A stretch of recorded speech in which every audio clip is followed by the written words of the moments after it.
हमारे इस कोर्स का टाइटल है ENG BSc 203। कोड ये है और टाइटल है लिटरेरी क्रॉस करंट्स। और शुरुआत में मैंने आपसे डिस्कस किया था कि इसके अंदर टोटल हम कितनी पढ़ेंगे, 14 पोएम्स और 5 शॉर्ट स्टोरीज। ये वाला जो हिस्सा है 19, ये है डिटेल्ड स्टडी। कैसी स्टडी? डिटेल्ड।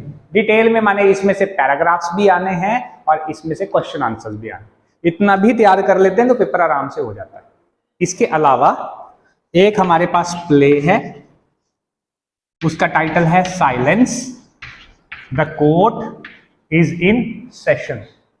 मतलब कोर्ट चालू है। मराठी प्ले है, विजय तेंदुलकर भैया का लिखा हुआ, और उसका मराठी में टाइटल है शांतता, कोर्ट चालू आहे। बहुत इंपॉर्टेंट, बहुत अच्छा है पढ़ने के लिए, मॉडर्न इंडिया को समझने के लिए। सेकंड इसमें है एक नॉवल, और नॉवल का टाइटल है जूठन।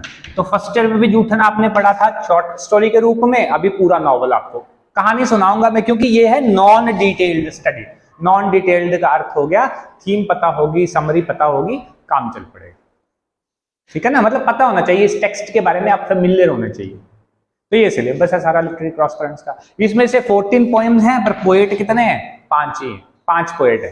कौन कौन से पोएट थे? जीवनानंद दास, बंगाली पोएट, बंगाली में लिखते हैं, अपने घर बारिशाल को याद करते रहते हैं, नॉस्टैल्जिक है।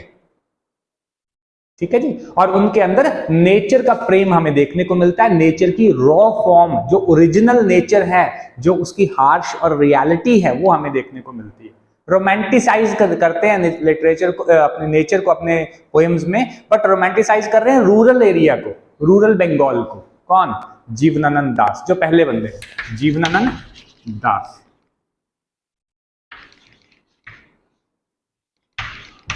तीन पोएम इनकी हमारे सिलेबस में, 3। तो पहली थी बिफोर डाइंग, दूसरी थी विंडी नाइट, तीसरी थी आई शैल रिटर्न टू दिस बंगाल। ठीक है जी, 3 इनकी हैं। फिर आते हैं पोएट हमारे पास श्रीरंगन श्रीनिवास राव, पूरा नाम है इनका, और ये हमारे पास मार्क्सवादी कविता लेके आए। 2 पोएम्स इनकी हमारे सिलेबस में है। एक पोएम है which talks about the revolution, जहां पे वो यूथ को, यूथ ऑफ द कंट्री को इंप्लोर कर रहे हैं, उनको इनवाइट कर रहे हैं कि फॉरवर्ड मार्च और नई दुनिया की तरफ चलिए आप लोग। यूथ को बोल रहे हैं, और नई दुनिया हम लेके आएंगे। कौन सी दुनिया? ये वो दुनिया है त्रेता युग की दुनिया, जो त्रेता युग को सिग्निफाई करेगी। राम राज्य लेके आना है, मार्क्सिज्म, समाजवाद लेके आना है, रेड बैनर उसका फहराना है, और उसके लिए बलिदान की जरूरत है। कौन सी पोएम थी? फॉरवर्ड मार्च। और अगली पोएम इनकी थी some people laugh some people cry. इसमें वो सिंपली दुनिया के अलग अलग लोगों को डिस्क्राइब कर रहे हैं कि कितनी तरह के लोग बसते हैं, है ना। और एक सर्कल ऑफ नेचर है, साइकिल है जीने और मरने की, अच्छाई बुराई की, वो कॉन्टिन्यूसली फॉलो कर रही है एक दूसरे को। माने कि life goes in a circle चल रहा है। 2 ही पोएम इनकी सिलेबस में। तीसरे पोएट कौन से हैं? हाँ जी, GM मुक्तिबोध। मुक्तिबोध की कितनी पोएम्स हैं? 2 पोएम। एक पोएम है शून्य, इंग्लिश में ट्रांसलेट हुई वॉइड करके, और दूसरी पोएम है सो वेरी फार। हिंदी में टाइटल है मैं तुम लोगों से दूर हूं, लेकिन इंग्लिश में टाइटल है सो वेरी फार। इसमें भी वो एग्जिस्टेंशियल थीम्स के ऊपर बात करते हैं। कौन सी थीम है? एग्जिस्टेंशियल, अस्तित्ववादी। एग्जिस्टेंशियल थीम हम तब बोलते हैं जब इंसान अपने ही अस्तित्व को लेकर सवाल उठाता है। और यहां पे वो स्पिरिचुअल वॉइड की बात करते हैं, दोनों में ही। जहां पे कमी है, लैक है स्पिरिचुअलिटी की, मॉरल फाइबर कम हो गया, गायब हो गया इंसानों में, मॉरालिटी नहीं बची, नैतिकता नहीं है। यहां भ्रष्टाचार, भ्रष्ट लोगों की भी बातें करते हैं कि कैसे अपर क्लास जो है वो भ्रष्ट है और लोअर क्लासेस जो है वो काम कर रही हैं सिंपल। और वो अपने आप को किसके साथ देखते हैं? लोअर क्लासेस के साथ, मासेस के साथ, लोगों के साथ जोड़ के देखते हैं। तभी तो बोलते हैं तुम लोगों से दूर। तुम कौन है? जो हाई क्लास रिच सेक्शन है सोसाइटी का, उससे दूर। ये भी, इसमें भी दोनों में सोशलिस्टिक या समाजवाद के हमें अंश में देखने को मिलते हैं। ये भी मार्क्सवाद से प्रभावित दिखती है। हाँ, ये वाली पर्टिकुलर पोएम ये स्पिरिचुअल वॉइड की बात करती है। स्पिरिचुअल जो हमारी लैक है, कमियां हैं मोरालिटी की, उसकी बात करती है। ह्यूमैनिटी की जो कमी है हमारे अंदर, ह्यूमन एलिमेंट्स कम हो रहे हैं, जो मॉडर्न दुनिया है वो ज्यादा सेल्फिश होती जा रही है, उसकी बात करती है void. GM Muktibodh, Gajanan Madhav Muktibodh, poet का नाम है गजानन माधव मुक्तिबोध। और ओरिजिनल किसके राइटर हैं ये? हिंदी भाषा के, और हिंदी से इनकी पोएम्स लाए हैं हम इंग्लिश में। अरे यही है बातें। अच्छा, फिर कौन आया? निस्सिम एज़ेकिएल, निस्सिम एज़ेकिएल। और ये भैया ओरिजिनल इंग्लिश में लिखते हैं, ओरिजिनल इंग्लिश के राइटर हैं। इनकी 3 पोएम सिलेबस में है, तीनों ही एलिगोरिकल है एक तरह से। एंटरप्राइज, फिर नाइट ऑफ द स्कॉर्पियन और goodbye party for miss Pushpa TS। तो एंटरप्राइज एलिगोरिकल है, माने कि लेयर्स में मीनिंग है। लेयर्स में मीनिंग होने का अर्थ, एलिगोरी का मतलब हो गया कि सरफेस के ऊपर मीनिंग कुछ और मैसेज कुछ और देती है अपने शब्दों। एंटरप्राइज लाइफ की एलिगरी है, लाइफ का कंपैरिजन, सिंपल यात्रा के कंपैरिजन से लाइफ का कंपैरिजन किया। नाइट ऑफ द स्कॉर्पियन में एक घटना का जिक्र करता है राइटर अपने बचपन की, जब उसकी माँ को स्कॉर्पियन ने काट लिया था और कैसे उन्होंने रिएक्ट किया लोगों ने। उनके सुपरस्टिशन की बात करता है, अंधविश्वास की, और बात करता है माँ के प्यार की। Goodbye party for miss Pushpa TS, इसमें सिंपली एक फेयरवेल पार्टी ऑर्गेनाइज की गई है, जिसके जरिए poet Indian people, how Indian people use English, उस बात का मजाक उड़ाता है। यह है माइल्ड सेटायर, एक व्यंग्य है, हल्का व्यंग्य, ह्यूमरस, ह्यूमर क्रिएट करने के लिए पोएम यूज की गई। ये टारगेट कौन से हैं? People speaking English, Indian English बोलने वाले लोग, बाबू इंग्लिश जो बोलते हैं, पिजिन इंग्लिश। ठीक हो जाएगा ये वाली। और लास्ट पोएट थे जयंत महापात्र, और जयंत महापात्र ने पोइट्री लिखी है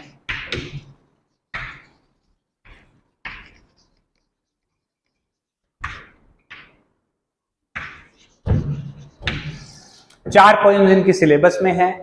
कॉम्प्लेक्स पोएट है और इनकी पोएम्स भी सिंबॉलिक हैं, बड़े लेयर्स उनके अंदर रहती हैं। जैसे इन्होंने एक कॉम्प्लेक्स पोएम लिखी हंगर, जिसमें 3 तरह की भूख का जिक्र किया। राइटर कहीं जाता है कंपनी की तलाश में, उसको किसी साथी की जरूरत लगती है, फिशरमैन एक मिलता है, फिशरमैन आगे अपनी बेटी का सौदा कर रहा होता है, प्रोस्टिट्यूट उसको बना के पेश करता है, वहां पे जाता है तो उसको भूख दिखती है, फिर डिजायर दिखती है, इस तरह की चीजें लेके आता है। हंगर यहाँ 3 फॉर्म में हमारे पास फैलती है, माने जो इंपॉर्टेंट क्वेश्चन बनता है इस हंगर में।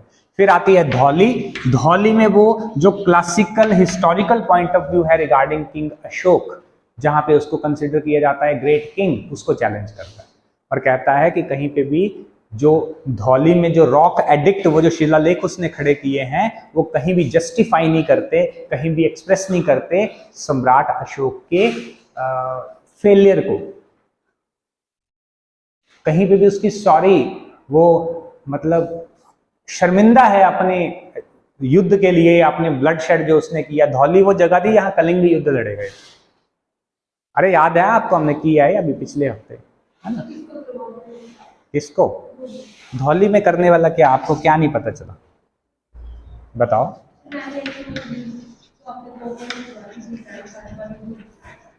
इसका वीडियो मिल जाएगा, वहां से देख लेना। ग्रैंडफादर और लास्ट में है एक कंट्री, ये अभी हमने कर ली थी।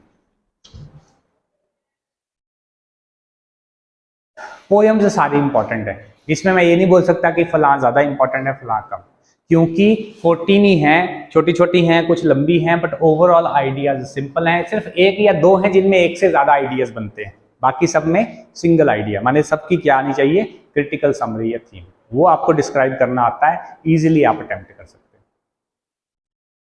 बन जाएगी बात, आसान है सारा। और मैं आपको लिंक दे दूंगा जो पिछले लेक्चर्स मैंने अपलोड कर रखे हैं, वहां से आप इसको रिवाइज कर सकते हैं जब भी चाहो। अब नेक्स्ट हमारे पास क्या है,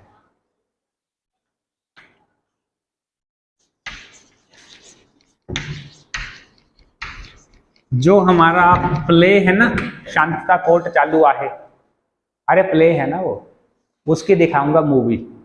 यहाँ पे 1.5 घंटे की मूवी है, 2 लेक्चर लगाएंगे वो कंप्लीट, या एक ही दिन में कंप्लीट कर सकते हैं। मूवी है, हिंदी में मूवी बनाई है उन्होंने और अच्छी मूवी बनी, ठीक है। उससे हमें थीम भी क्लियर हो जाएगी, प्ले भी क्लियर हो जाएगा, और मैं उसकी कैरेक्टर स्केच भी डिस्कस कर दूंगा, क्योंकि उसमें 1-2 ही क्वेश्चन इंपॉर्टेंट है, उन्हीं के ऊपर फोकस रखना। क्योंकि जब तैयार करने बैठे हुए ना इसको, तो बड़ा भारी हो जाता है ये तैयार करने को, बड़ा लंबा है ना ये, 14-15 पोएम्स हैं, 5-6 कहानियां हो जाएंगी, तो इसमें भी आ जाएगा तो काम बन जाएगा। होली पंचायत है, ये किसने लिखी है? प्रेमचंद। हिंदी में इस कवि कहानी का टाइटल था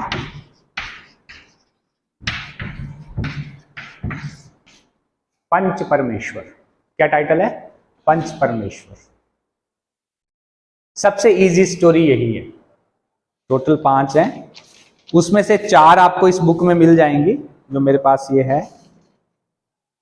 और लास्ट वाली एक है वो इस बुक में नहीं दे रखी है, तो आपको उसका पीडीएफ या टेक्स्ट में दे दूंगा। उसका नाम है सेक्रेड ड्यूटी।